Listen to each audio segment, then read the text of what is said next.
The Star and D'Amico Show is brought to you by cheapesttshirts.ca. If you're looking for quality gear without overpaying, shop cheapesttshirts.ca. Huge selection for men, women, and kids. Tees, hoodies, headwear, bags, and more. Proud Montreal business. Order today, ship today, delivery tomorrow. That's cheapesttshirts.ca. Local, fast, and affordable. Brought to you by instacustoms.com.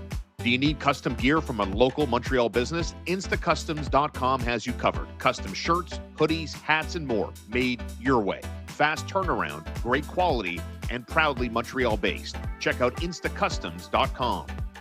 Brought to you by Cabletel. For trusted alarm systems in Quebec and Eastern Ontario, choose Cabletel. Over 20 years of expert installation and top-tier protection for homes and businesses. Check out Cabletel.com. Email them info@Cabletel.com. It's Cabletel. Peace of mind you can count on. Brought to you by Morella's Steakhouse. Looking for an unforgettable night out? Morella's Steakhouse on Highway 132. It's just 15 minutes from Montreal, serving up premium cuts and bold flavors, and no tax on your bill. Book your table tonight at morellassteakhouse.ca. Taste excellence tonight.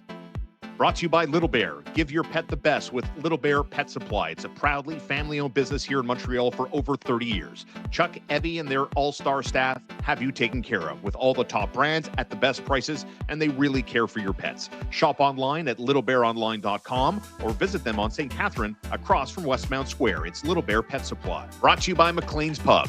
Head over to McLean's Pub, 1210 Peel Street in the heart of downtown Montreal. Great food, cold drinks, and big games on all the screens. McLean's Pub, good times and great company. There's Marco D'Amico. I'm Sean Starr. It's a pleasure to be with you in the aftermath of the Olympic hockey tournament for the men and the women now over. And what does that mean, Mr. D'Amico? Well, of course, it means a couple of things. The roster freeze is over and trade speculation season officially kickstarts ahead of the March 6th deadline, which reminds you, our unbelievable partner, Morella's Steakhouse on Highway 132, has launched an extremely lucrative and attractive VIP contest with luxury transportation to and from to go see the Montreal Canadiens and the Boston Bruins March 17th. You get 2 tickets to the game, $200 in spending money thanks to our friends at Morella's Steakhouse to eat and dine either before the game or whenever you want. And again, luxury transportation. Very simple, Marco. Just go to Morella's Steakhouse Instagram page, see their pinned post, and off you go, and we'll see you there live on March the 12th. But what's the early anticipation, Mr. D'Amico, when it comes to NHL teams and a flurry of activities? I know we're going to focus on a bunch of different teams here, but what's your gut feel between now and March 6th in terms of what we think teams are going to do? Well, there's definitely, I would say, keep an eye on the Calgary Flames, keep an eye on the St. Louis Blues. Those are 2 teams that are very active in terms of, trying to change their current situation. I'd also go one step further when it comes to players, playing in this kind of a situation. A lot of buyers. So you look at the Detroit Red Wings, the LA Kings, those are teams that are going to be looking for guys looking to make an impact, looking to improve. We know that the LA Kings are looking for that center. So too are the Detroit Red Wings. We're going to get into that. So I would say there's a good half a dozen teams that I think are must watch because they're looking to make a really big impact between now and March 6th. Marco, the Columbus Blue Jackets have a bunch of pending UFAs. I mean, is the word on the street that, Columbus, very much in the mix in the Eastern Conference? Are they looking to retain these guys? I mean, it's an interesting timeline, isn't it? What about Columbus and what they're likely to do leading up to the March 6th trade deadline? Well, I'm sure if you would have asked the Columbus Blue Jackets a month ago, they'd have been more in the leaning towards being sellers. Yes, they went out and got Mason Marchment before the December trade freeze. Absolutely. And I think that's because they were trying to change their fortunes. That unfortunately did not work out. And they then fired their head coach and brought in Rick Bowness. And since then they have been on fire. So that has forced them to kind of, look at their situation a little differently because you are now talking about a situation where they are, the 9th place team in the Eastern Conference. You can make a push and there is a likelihood that they could, if they continue on this torrid pace, punch their ticket to the playoffs because, and especially now that we don't know what the situation is with Sidney Crosby, that opens up the Metropolitan a little bit. We know that the Flyers going to look to try to move stuff around, maybe, make a selling move or another. But other than that, the Metropolitan is completely wide open. And looking at the way that they're playing right now, they have the right elements. So they're going to try to keep these guys in tow. And so this is what brings us to the guys like Charlie Coyle. With the center market being the way it is, Charlie Coyle is a valuable piece because there are very little, if not none, in the form of a rental center option, quite like Charlie Coyle. But he's fit in so well with Columbus that they don't really want to consider moving it. They would rather try to sign him and keep him in the team because they really have found that depth down the middle with Fantilli, Monahan, and Charlie Coyle, where it would allow them to be competitive and potentially punch their ticket into the playoffs. The same could be said with Mason Marchment, and the same can absolutely be said with Boone Jenner. So these are guys that they're looking to evaluate because they are pending free agents. But from what I'm hearing, they're looking more on the line of trying to extend these guys than trying to move them. Yeah, I don't want to spend the entire show on Columbus, but I'm fascinated by the decision to do that. Before the season picks up again here, fresh off the Olympic break, Buffalo and Boston are your Eastern Conference wildcard teams. Columbus, at this point, they're 4 points out of wild card 2. I mean, if it were up to you, how would you do it? I mean, would you try to go for it? Like, mediocrity is death, isn't it? I mean, shouldn't you just pick a lane if you're Columbus with these pending UFAs and try to maximize when you talk about the potential value that these guys, whether it's Marchman or Jenner or Coyle, that they could bring you in terms of rebuilding around, an Adam Fantilli and building a sound, young, talented structure? Absolutely. I think that when you factor in a lot of what they have, do they really need more second and third round picks? Think about it, right? Is that because that's what you're going to end up getting for a lot of these guys? Is that what they need, or do they need more of something along the lines of, hey, we can produce, we can give this young team, a true shot, like the Canadians did last year, really, when they could have sold off a couple of guys and they decided to keep them instead. Like, we'd give this team the best possible option to kind of find a way to squeak into the playoffs. And we remember the team that Montreal was in, the thick of it by the end was the Columbus Blue Jackets. So when you see a team like Montreal that's also been rebuilding around the same time, you want to give your young core kind of a push in that regard. And so for the Fantillis, the Kent Johnsons, the Voronkovs, the Marchenkos, you name it, even Denton Matejchuk, the rookie, you want to give them that. And so I can completely understand them just banking on themselves, saying that these guys are their own rentals and trying to push through and make it in the playoffs. Because again, and I continue to say this, I think it's very realistic that only 3 Metropolitan Division teams make the playoffs this year. Before we jump into the Western Conference team that you have eyes on, and we've spoken about this team quite often. You touched on the Pittsburgh Penguins and the uncertainty around Sidney Crosby, who obviously missed the final couple of games there for Canada as they took home silver, losing in overtime to the United States on Sunday morning. I want to talk about the Toronto Maple Leafs for a second. Again, another team, out of the Atlantic that, when they resume action on Wednesday this week, they're 6 points out of a playoff spot.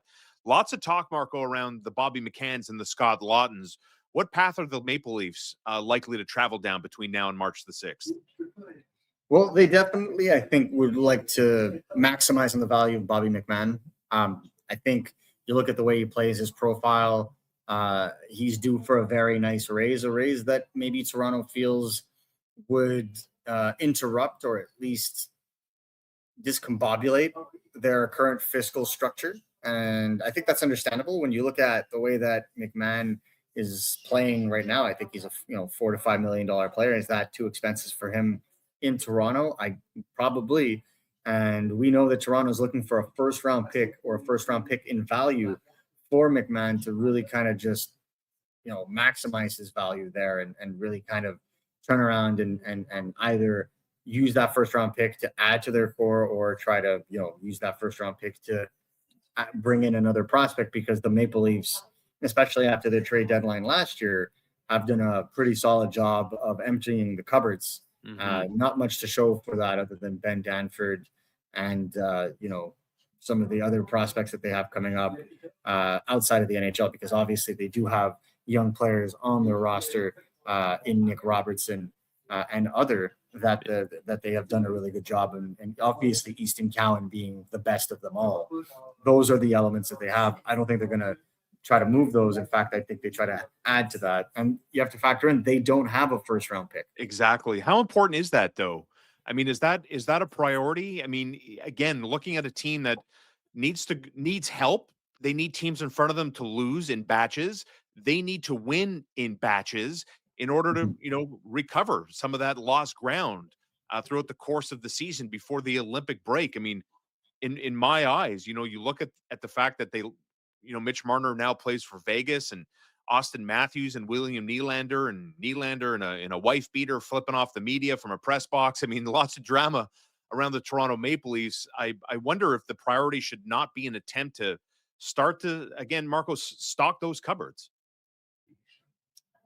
I think from what I'm being told, the Toronto Maple Leafs want to be both buyers and sellers at this Wild. trade deadline. They will want to maximize value on players that they feel are in excess and try to potentially turn that excess into assets that they can go and get to maybe improve their blue line, especially the future of their blue line. It's an extremely old blue line, not that much in terms of coming up outside of Ben Danford. So you do have to be careful in that regard. They are looking to get to diversify their top six. And I think you look at that. Oliver Ekman-Larsson is a player that I know has generated interest. They're going to take a look at him. I think they would rather retain him because then they would get pretty thin on the right side if they decide to move on from him. But he's a player that would generate interest. So they have a couple of options on the table, and that they're also kind of trying to find ways to get better and younger in other areas and more efficient. And I think they do have an excess in the middle six that they could potentially use on the trade market right now to either get young assets or to flip those assets or skip the getting of the futures entirely and try to go and get themselves defensemen. And I don't think it's going to help them save their season. I think the Leafs, the way that they're going right now, there's something in the air. And I feel like, you hear them talking about trading off some of their bigger players when or at least some of the players in the middle six that have given them the most value over the last couple of years. When you do that, you see them trying to retool on the fly here. And I think that's exactly what they're trying to do. What's your read of the room when it comes to general managers, front office executives in the National Hockey League using the downtime of the Olympic break to really get a firm grasp, Marco, on their strategy ahead of the March 6th deadline? I mean, I guess that's the long way of me asking you, did they take advantage of the break? And as hockey fans, can we prepare for what might be a flurry of activity, whether it's March 6th or, a couple of days before?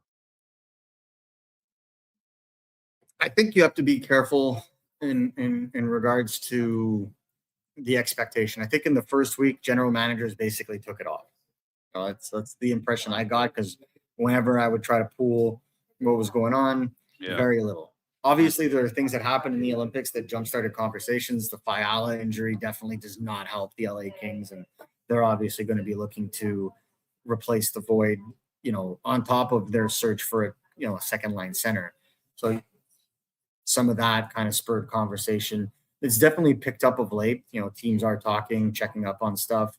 In terms of positions, obviously center is one, but right shot defenseman is also another. And there was really only one major right shot defenseman available on the rental market, and he's already gone. His name is Rasmus Anderson, traded to Vegas.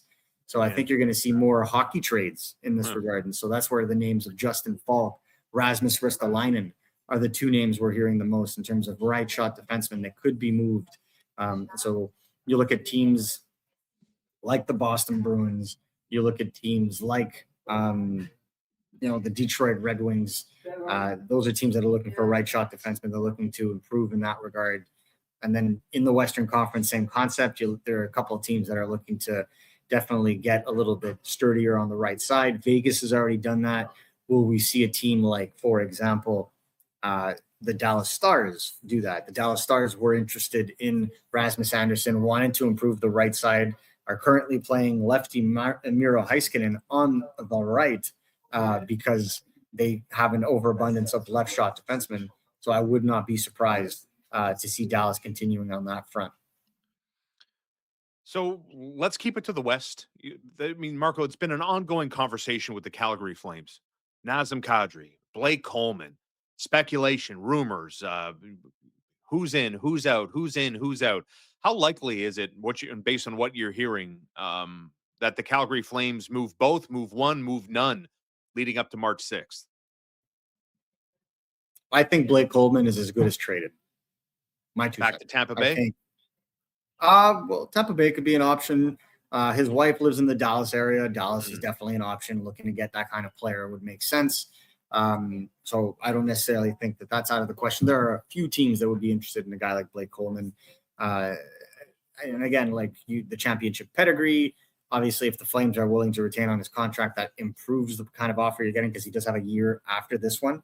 Yep. So I would say I would be very confident that Blake Coleman gets moved based on the interest that I've heard in regards to him. The other one that I would consider, I would say there's a high probability that Nazem Kadri gets traded, though not a guarantee. So there definitely something to watch when it comes to him. Ryan Lomberg, who played for the Florida Panthers, is a player that also is kind of generating interest. He's a free agent, which is rare in this market right now. There's very few rental options that are clearly available. And one player that I've heard a lot of over the last little bit in terms of teams that have called and have inquired about his availability is Mackenzie Weegar, who is a fantastic veteran defenseman, maybe having a down year this year with the Calgary Flames. The Flames don't really have much of an appetite to move him, but teams are interested, especially teams like the Detroit Red Wings and the Ottawa Senators, which directly impacts the Montreal Canadiens because those are two straight divisional rivals. It's clear that the Detroit Red Wings are looking to improve on defense. It's now simply just a question of which team they're going to pull the trigger with. But Mackenzie Weegar is a name that's brought up. From what I'm being told, it's not a priority to move him in Calgary. If an offer comes to them they can't refuse, they'll look at it. But you look at the Ottawa Senators having interest outside of dangling Carter Yakimchuk. I don't see it. It would take a very creative offer from them to get it done, and then you would have to see Mackenzie Weegar's trade list and that regard, and then see Calgary's appetite. Because from what I'm being told, Calgary is not looking for a burn it down rebuild, but they are going to be looking to get younger. So something to keep an eye on. They got a couple of players.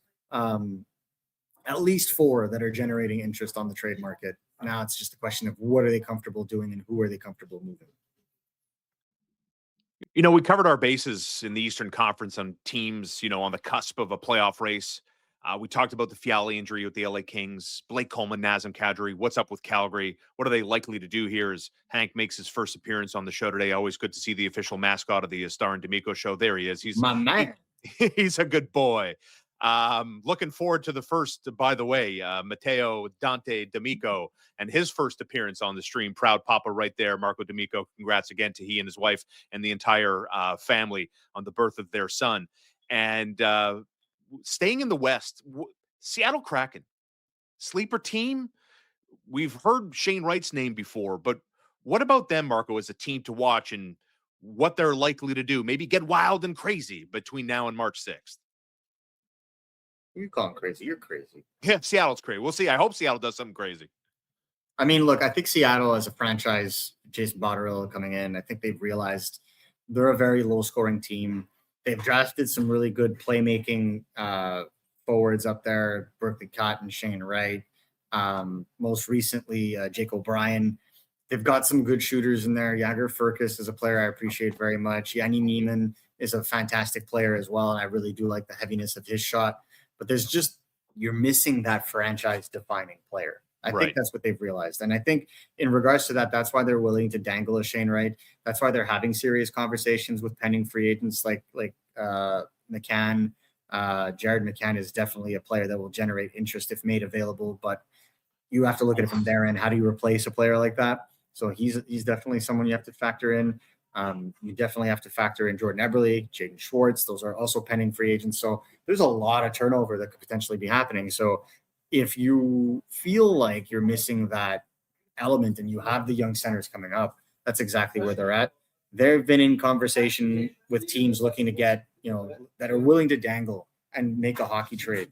So, they had definitely had interest in Jordan Kyrou in the summer. Will they revisit that? Because it was them in Montreal that were really kind of there. It's definitely going to be something that they're going to be looking at. And it's definitely something that I think is going to be an element of theirs that they're going to be trying to extrapolate, because when you look at Seattle, it isn't going to get any better on the wings. They're not going to draft their way out of this. They can't. They're going to be in the middle of the pack, or they're going to make the playoffs. So you have to think that they're going to try to be aggressive here. And that's basically what we're hearing out of Seattle is, hey, yes, we know we're good, but this isn't sustainable, and we absolutely need a difference maker because they're consistently one of the lowest scoring teams in the NHL. There's Marco D'Amico, one half of the Star and D'Amico show. As always, our road to 20,000 subscribers begins with each and every single one of you. Thanks, obviously, for the ongoing loyalty. Make sure to like and subscribe for daily content. Man, I can't wait. I cannot wait. I'm kind of glad the Olympics are over.